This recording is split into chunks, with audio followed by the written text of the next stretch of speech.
Hello everyone, welcome to HIM 130. This is a brief lecture discussing the DRG calculation assignment. When you open the Excel spreadsheet, this is what it looks like, and there are two tabs at the bottom. This first tab is actually the example that's provided so that you can complete this assignment. So as we look at the data elements, we have, of course, the hospital name, and then we have the hospital base rate. This base rate is very important because this is the amount of money that is multiplied by the weight of the DRG that will provide for the facility their reimbursement for a particular case. So in this example, they've used DRG 387. And of course, we know it's in a triplicate because this is without a CC or an MCC. The weight for this DRG is 0.7007.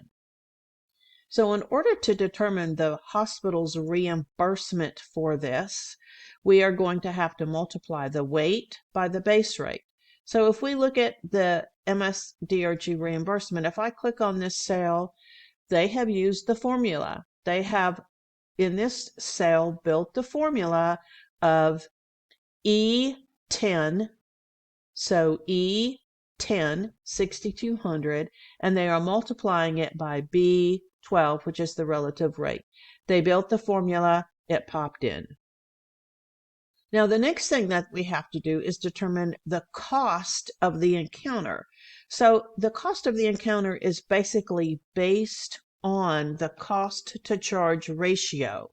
So they charged $9,456.82. That's what charges were. In the real world of healthcare, we know that charges typically mean not a whole lot. It drives the revenue for the facility, but it is not reflective of how much a facility will be reimbursed. This has always been true. So the cost CCR, this is the cost to charge ratio, and it is 0.429. So to determine the actual cost for the encounter, we are actually going to multiply the charges by the cost to charge ratio, which is 0.429, or in this example, B13 times B14, and we're going to come up with the actual cost for the encounter. Then we simply are going to, in this column, we are subtracting the reimbursement, we are subtracting the cost of the encounter from the reimbursement to determine what the profit and loss was for this particular patient. So when you flip over to this Excel spreadsheet, scroll up, and you're going to see a number of different hospitals. You'll see different base rates. You see different cost to charge ratios. You see different charges.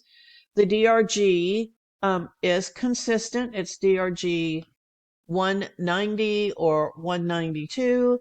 So the actually there are different DRGs, but the DRGs are comparable. And then once you complete this Excel spreadsheet, there are 4 questions in your workbook that you're asked to answer that are actually asking you to analyze this data. So for this assignment, you will complete and submit this Excel spreadsheet as well as creating a Word document answering those 4 questions. If you have any questions, please contact your instructor.